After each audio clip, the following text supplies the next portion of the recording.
Bella woke up early. She was totally refreshed. The good food and hot bath along with 10 solid hours of undisturbed sleep worked wonders. She blissfully stretched before tossing back the covers and putting her feet on the cool stone floor. She hurried across the cold floor and checked the underwear she had washed out in the bath water after she had gotten out of the tub the night before. She sighed with relief. They were dry, very stiff but dry and clean. Bella pulled them off of the door handle of the bedroom door she had hung them on and carried them back to the bed. She sunk into the bed as she sat down. Bella hoped that no one would think ill of her for wearing the night clothes that had been set out for Prince Grayson. They had been way too big for her, but it was the nicest material she had ever worn before. She pulled off the shirt and pants. Quickly, she put on her underwear before pulling the dress over her head. She slipped her feet into her shoes. Bella sighed. Her shoes looked shabby under the new dress. She wished she had new shoes. Stop it, she scolded herself. Beggars can't be choosy, and this is the most beautiful dress you have ever had. You are too hard on yourself, Laurel said. Good morning, Bella greeted her dragon. Good morning to you too. You are very cheerful this morning, chuckled Laurel. I slept so well last night. The bath was heavenly and the bed so comfy. How did you rest?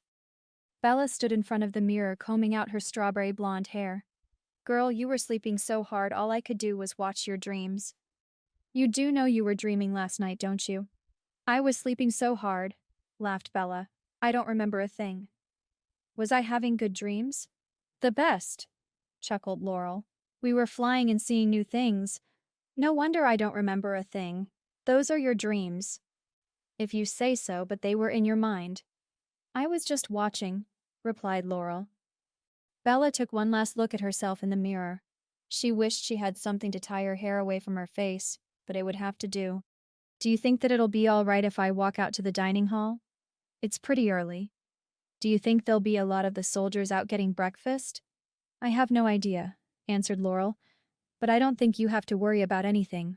Eliaster promised you that you would be safe here and respected, so I doubt there will be any problems. After Bella was satisfied that her hair was combed out as good as she could get it, she timidly walked to the door and looked outside. There wasn't much activity in the courtyard between where she had stayed and the dining hall. She stepped out and quickly walked across the courtyard.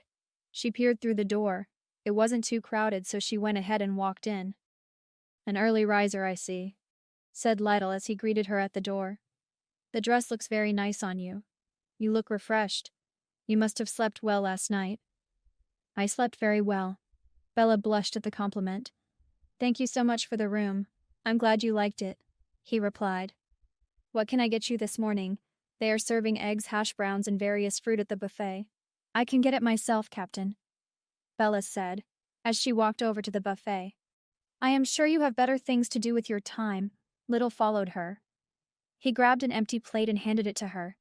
Eat up, he said. I hear the women at the Lily Training Center don't eat as well as we do here. They don't have a man to cook for them.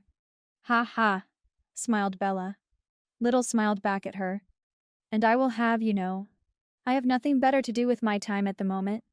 It's not very often we have such a beautiful face in this dining hall.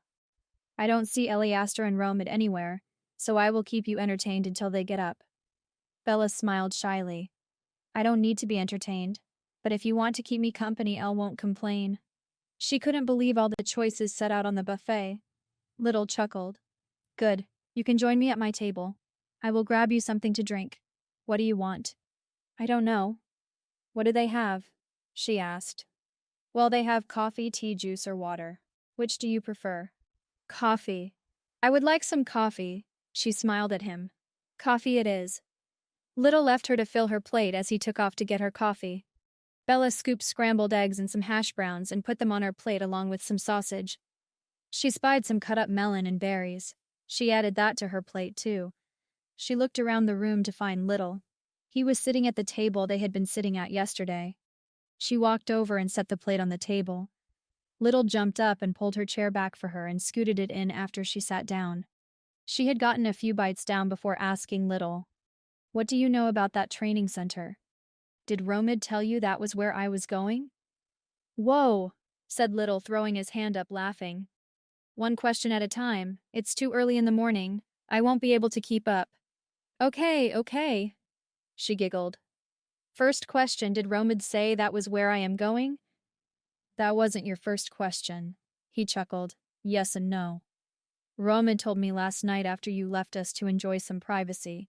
He would be dropping you off at the training center when you got to Birking. He didn't say Lily Training Center per se, but that is the only training center for women. So it goes without saying. The only one?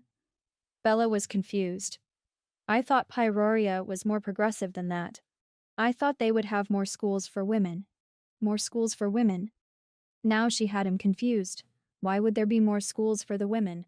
They go to school with the men. What's the Lily Training Center if it's not a school? Oh, mused Little. I guess I should have answered your true first question. Lily Training Center is not a school. Schools are co-ed. The center is the women's equivalent to the men's boot camp for the army. Bella looked shocked. I am training to be a soldier? Not exactly, laughed Little. Women with very strong dragons are taught how to defend Birking and the castle in case of an emergencies. They don't serve with the men.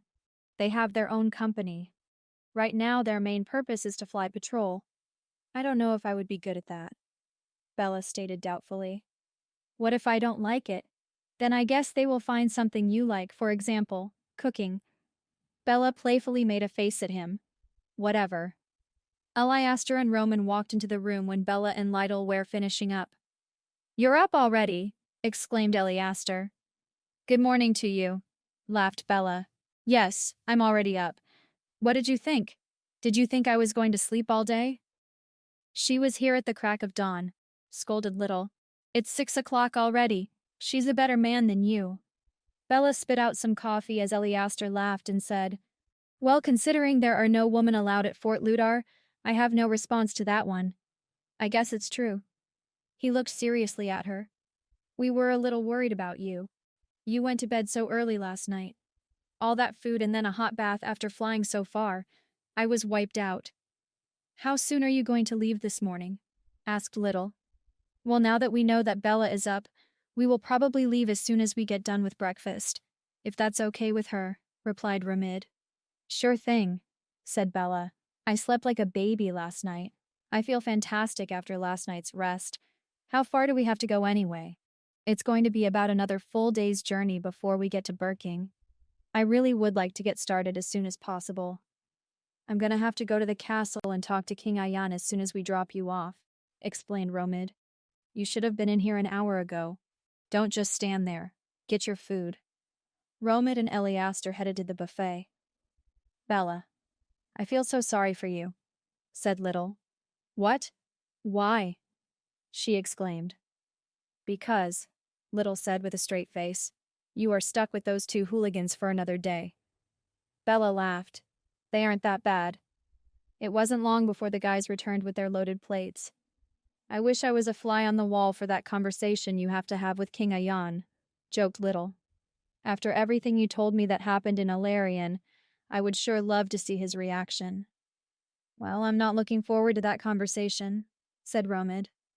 I can stay here and you can go in my place if you want to, Little. Oh, no thank you. I'm sure staying here and taking care of Fort Ludar would be a lot easier than telling King Ayan about everything that went on in Alarion. And you have to explain why Prince Grayson stayed back at the cabin. I am content staying right where I am. What a wimp, chortled Eliaster. But I guess I am too, because I don't plan on being there for that either. Romid snorted. You are not getting out of this. Bella, he is threatening me, exclaimed Eliaster. Are you ever serious about anything? Bella shook her head and smiled. She didn't pressure them to hurry up and finish their breakfast, even though she wanted to. She was anxious to get started. They were eating pretty fast, so she didn't say anything. Let's go, said Romid after practically inhaling his breakfast. I want seconds, insisted Eliaster. Romid scoffed. No.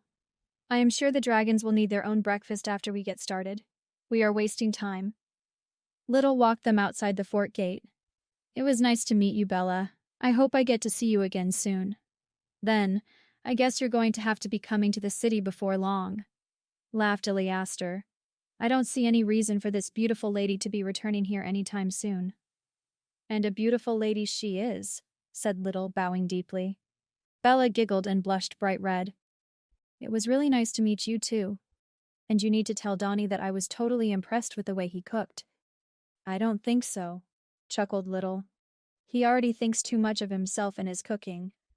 Let's get this party started, said Romid. I am going to take off first. Eleaster, you bring up the rear. They said their farewells, and the next thing Bella knew, they had shifted and Laurel were headed towards Birking, the capital of Peoria, with Arleo and Bodego. This time, instead of stopping and eating mountain goat, there were plenty of deer available. Every so often they would swoop down, catch one and take a short rest, keeping Laurel filled with plenty of energy. They pushed Laurel a little bit harder than the day before, but she was actually enjoying it. The scenery was so much different than that of Alarion. The fields were lush and green. The mountains were behind them, the rolling plains in front of them. The day passed quickly. Laurel joined in the bantering with Arleo and Bedigo. Bella enjoyed the view and pretty much left Laurel alone. She didn't ask too many questions. Just before the sun began to set, a large city came into view. Is that Birking, Laurel? Bella heard Laurel relay her question to the other dragons. Yes, it is, she said to Bella after Bodego answered her. But it won't be long until we are at our new home. The Lily Training Center is on this side of Birking. Our new home. I wonder what it will be like, commented Bella. We will find out soon, replied Laurel.